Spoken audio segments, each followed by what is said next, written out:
Good afternoon, everyone. So, we are doing chapter number 11, perimeter and area. तो हमने perimeter and area में अभी तक पैरेललोग्राम तक कर लिया है, उसका फॉर्मूला क्या होता है एरिया का, एंड लाइव क्लास में हमने वो एक्टिविटी भी करी थी कि वो फॉर्मूला आया कैसे, and even we have drawn the formula of area of triangle also, है ना। ट्रायंगल का जो एरिया हमने देखा वो हमेशा ही पैरेललोग्राम का एक हाफ पार्ट होता है, इसीलिए हम बोल सकते हैं कि जो भी पैरेललोग्राम का एरिया का फॉर्मूला बनता है उसका अगर मैं हाफ कर दूँ that will be the area of triangle. ठीक है, तो that means area of triangle half into base into height, ये हो गया। तो हम इसी फॉर्मूला पे बेस्ड आज कुछ क्वेश्चंस करेंगे, बट पहले अगेन फिर से हम थोड़ा सा समझेंगे ट्रायंगल किस तरीके से फॉर्मूला वो बना, half into base into height, और उसके बाद हम क्वेश्चंस पे आएंगे। So let's start. We have known the formula of area of parallelogram, that is base into height. इसी तरीके से हम एरिया निकालते हैं। Now we will come to the area of triangle. हमने ये अगेन एक्टिविटी लाइव क्लास में भी करी है कि ट्रायंगल का एरिया कैसे फाइंड आउट होता है। अगर सपोज करो हमने एक ट्रायंगल लिया, this is a triangle, scalene कैसा भी ट्रायंगल, कोई भी ट्रायंगल ले लिया, उसके जस्ट कॉन्ग्रुएंट, क्योंकि हम कॉन्ग्रुएंसी पढ़ चुके हैं तो इसके कॉन्ग्रुएंट हमने एक और ट्रायंगल लिया और दोनों को हमने कुछ इस तरीके से एडजस्ट कर दिया। ठीक है, तो बिल्कुल इसके जैसा एक और ट्रायंगल ले लिया हमने। जब हमने इन दोनों को एडजस्ट किया तो हमने देखा कि ये एक पैरेललोग्राम बना रहे हैं, है ना। तो इसका मतलब इस पूरे यूनिवर्स में हम कहीं भी चले जाएं तो एक ट्रायंगल जो होता है वो किसी ना किसी पैरेललोग्राम का हाफ पार्ट होता है, क्योंकि दो जब इक्वल एक जैसी चीज़ें मिलेंगी और एक चीज़ बना देती है कंप्लीट, दैट मीन्स वो जो छोटी चीज़ें हैं वो उस कंप्लीट बड़ी चीज़ का हाफ है। तो triangle is always the half of some parallelogram, कोई एक पैरेललोग्राम का हाफ होता है। इसी वजह से अगर पैरेललोग्राम का एरिया हमारा बेस इनटू हाइट है तो वो एक्चुअल में दो कॉन्ग्रुएंट ट्रायंगल्स के टोटल एरिया के इक्वल है। तो उस हिसाब से जो एरिया ऑफ वन ट्रायंगल बनता है that will be half into base into height, that means area of triangle हमारा फाइनली क्या आ गया, half into base into height. अब इस फॉर्मूला को यूज करके हम कुछ क्वेश्चंस करेंगे। Start with the area of triangle. ये एरिया ऑफ हमारे पास ये एक ट्रायंगल है। अगर हम देखें यहाँ पे तो ये एक परपेंडिकुलर ड्रॉ किया गया है जो कि इस टेढ़ी वाली साइड के ऊपर किया गया है ना। दैट मीन्स इस केस में हम क्या बोल सकते हैं, अगर हम इसको बेस ले लें तो उस हिसाब से जो इस पर परपेंडिकुलर बना हुआ है ये दैट इज दी हाइट, है ना। सो वी कैन से कि ओके हाफ इनटू बेस हमेशा साइड होती है जैसा हमने पैरेललोग्राम में भी बोला, and height is 6 centimetre. So it will be, हम एक और चीज़ न्यूमरेटर, क्योंकि जब किसी नंबर के साथ कोई नहीं होता दैट मीन्स उसके डिनोमिनेटर में 1 होता है, तो ये सारी फ्रैक्शंस हैं। न्यूमरेटर एंड डिनोमिनेटर में अगर मल्टीप्लिकेशन है तो हमें कुछ कॉमन नज़र आए factor, so we can simplify also. तो हम इसको सिंप्लीफाई कर सकते हैं, 2 1s are 2, 2 3s are 6, तो what it will be, 7 3s are 21 centimetre square. Unit लगाना इज कंपल्सरी, बहुत ज़रूरी है यूनिट लगाना, ठीक है, क्योंकि यहाँ पे अब 1 1 था तो 7 3s are 21, डिनोमिनेटर में 1 हम इग्नोर कर सकते हैं। सिमिलरली हमारे पास एक और ट्रायंगल है। इस ट्रायंगल में अगर हम देखेंगे तो हमने कोई ऐसा हाइट ड्रॉ करी नहीं है, तो फिर हम क्या करेंगे, क्योंकि ये एक राइट एंगल ट्रायंगल है, राइट एंगल ट्रायंगल में जो दो साइड्स होती हैं वो ऑलरेडी एक दूसरे पर परपेंडिकुलर होती हैं। इसका मतलब जो राइट एंगल ट्रायंगल होता है उस केस में हमारा एक साइड बेस होती है तो दूसरी साइड हाइट होती है। ऑलवेज हमें कोई अलग से परपेंडिकुलर ड्रॉ करने की ज़रूरत नहीं होती। तो इस केस में हमारे पास क्या हो जाएगा, हाफ इंटू बेस हम 4 सेंटीमीटर ले लेते हैं।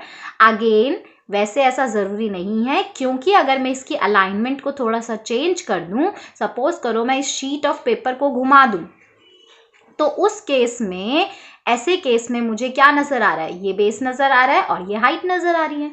सो यहाँ पे बेस एंड हाइट कुछ भी हो सकता है, बट फिलहाल के लिए हमारी अलाइनमेंट ये है, इसीलिए हम क्या करेंगे 4 सेंटीमीटर को बेस ले लेते हैं एंड हाइट हमारी हो जाएगी 5 सेंटीमीटर। अगेन मुझे न्यूमरेटर एंड डिनोमिनेटर में कॉमन नजर आ रहा है, दैट इज 4 एंड 2, तो हम यहाँ पे इसको सिंप्लीफाई भी कर देते हैं। 2 1 जा 2, 2 2 जा 4। फिर से न्यूमरेटर में कौन कौन है, 1 2 जा 2, 5 जा 10, नीचे 1 है, कोई कुछ नहीं है, मीन्स 1 है, सो इग्नोर कर सकते हैं। 10 सेंटीमीटर स्क्वायर इस ट्रायंगल का एरिया आ गया। सिमिलरली अब हम नेक्स्ट को देखते हैं। ये अगेन एक और ट्रायंगल है। अगर हम यहाँ पे देखते हैं इसको, तो इस ट्रायंगल में हमें ये एक तरीके से ऑब्ट्यूस एंगल ट्रायंगल है। क्यों? क्योंकि इसका वन एंगल ऑब्ट्यूस एंगल है, 90 डिग्री से भी बड़ा एंगल है ना। अब अगर मुझे ये 3 सेंटीमीटर गिवन है, हाइट क्या होती है, परपेंडिकुलर। कौन सा परपेंडिकुलर? जो कि किसी एक वर्टेक्स से ड्रॉ किया जाता है और इस साइड पर ड्रॉ किया जाता है, ठीक है, याद रखना, साइड के ऑपोजिट वर्टेक्स। 3 वर्टिसेस होते हैं ट्रायंगल के, 1 2 3, ये 3 वर्टिसेस होते हैं। अब क्योंकि साइड जो है ये वाली, वो इन 2 वर्टिसेस से तो बनी रही है, बचा हुआ जो थर्ड वर्टेक्स होता है, याद रखना है, बचा हुआ जो थर्ड वर्टेक्स है वो उसका अपोजिट वर्टेक्स कहलाता है। उस अपोजिट वर्टेक्स से जब मैं इस साइड पर एक परपेंडिकुलर ड्रॉ करती हूँ, वो परपेंडिकुलर इसके लिए हाइट बन जाता है। लेकिन प्रॉब्लम यहाँ पे ये है कि जब मैं इस वर्टेक्स से परपेंडिकुलर ड्रॉ करने की कोशिश करूंगी तो वो ऑलवेज बाहर की तरफ बनेगा, जैसा कि हमने ट्रायंगल वाले चैप्टर में भी देखा था। तो इसका मतलब ये जो हाइट होती है ऑब्ट्यूस एंगल ट्रायंगल के अंदर, जो हाइट होती है सामने वाले वर्टेक्स से, जब हम इस साइड पर हाइट ड्रॉ करते हैं, वो ऑलवेज ट्रायंगल के बाहर ड्रॉ होती है, अंदर नहीं हो सकती, ठीक है। लेकिन जब साइड की लेंथ हम लेंगे, जिसको हम बेस बोलेंगे, वो ऑलवेज इतना ही रहेगा। हम ये नहीं बोल सकते कि हाइट क्योंकि यहाँ पे आ रही है साइड को तो हम ये पूरा लेंगे, नहीं, क्योंकि ट्रायंगल का पार्ट सिर्फ ये वाली साइड है 3 सेंटीमीटर, इसीलिए बेस हमारा 3 ही रहेगा। अब सपोज करो ये हाइट हमारी 4 सेंटीमीटर है, ठीक है, तो ये हाइट हो गई हमारी, परपेंडिकुलर जो ड्रॉ किया गया है, दैट मीन्स 4। अगेन हमें न्यूमरेटर एंड डिनोमिनेटर में कॉमन नजर आ रहा है 2 एंड 4, तो हम फिर से वही सेम चीज करेंगे, 2 1 जा 2, 2 2 जा 4, इसका मतलब 3 2 जा 6 सेंटीमीटर स्क्वायर, यूनिट लगाना जरूरी है। सो इस तरीके से हम डिफरेंट टाइप ऑफ ट्रायंगल्स का बेस एंड हाइट को समझते हैं, एंड उसके बाद we can easily find the area of triangle. अब हम आते हैं एक और क्वेश्चन पे, जो आपका 7th क्वेश्चन है, बिल्कुल आपके एक्सरसाइज का 11.2 का। इसमें हमें क्या है, इसके जैसा ही क्वेश्चन है वो। PQR एक ट्रायंगल है जिसके अंदर हमें ये P सपोज करो 90 डिग्री गिवन है, ठीक है। अगर P 90 डिग्री है, इसका मतलब ये हाइपोटेन्यूज हो गया, ये दोनों साइड्स हो गई, ठीक है। तो हम बोल सकते हैं triangle PQR is a right angled triangle, हमने शॉर्ट में लिख दिया, ठीक है।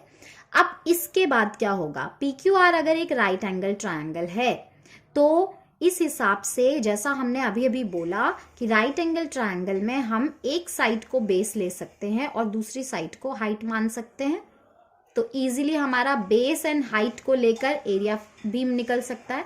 तो ट्रायंगल PQR का एरिया हमारा क्या हो जाएगा, हाफ इनटू बेस, सपोज करो मैंने 3 को मान लिया, जो एक दूसरे पर परपेंडिकुलर होते हैं, उनमें से एक को हम बेस मानते हैं, दूसरे को हम हाइट मान लेते हैं। तो 3 सेंटीमीटर हमारा बेस हो गया एंड हाइट इज 4 सेंटीमीटर, ठीक है।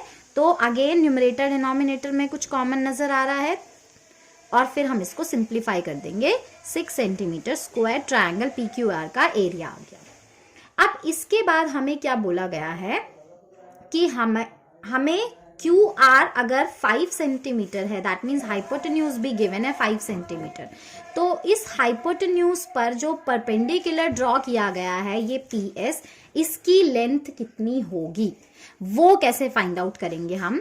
सिंपल, अगेन क्योंकि हम पी क्यू आर का ही ट्रायंगल, पी क्यू आर ही ट्रायंगल है, ठीक है, उसी का एरिया हमने एक बार इसको बेस माना तो ये हाइट हो गई।